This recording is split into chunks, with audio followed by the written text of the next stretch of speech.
మా చిన్నప్పటి నుండి మేము ప్యాకెట్ పాలు తాగలేదు, ప్యాకెట్ నెయ్యి తినలేదండి. ఇంటికి వచ్చి వెన్న వేసేవాళ్ళు, అది కరగబెట్టి నెయ్యి పెట్టేవాళ్ళు మా అమ్మ వాళ్ళు. పాలు కూడా ఇంటికి సైకిల్లో వచ్చి పోసేవాళ్ళు.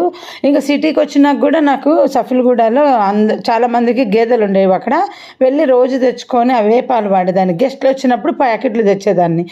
ఎందుకంటే ప్యాకెట్ పాల రుచి తెలిసిన వాళ్ళకు గేదె పాల రుచి చూసిండరు, కానీ గేదె పాలు అలవాటైన వాళ్ళు మాత్రం ప్యాకెట్ పాల రుచి చూస్తే అది ఇంకా తినబుద్ధి అవ్వదన్నమాట.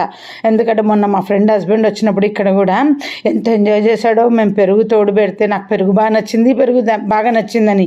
ఎందుకంటే వాళ్ళు బహుశా అక్కడ ఇంకా ప్యాకెట్ వాడుతున్నట్టున్నారు హైదరాబాద్లో.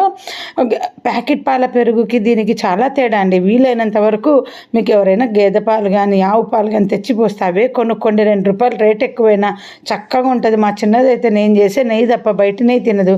ఇక్కడికి వచ్చిన 2 ఏళ్ళు నేను నాకు బయట నెయ్యే తినిపించిన తర్వాత మానేశాను.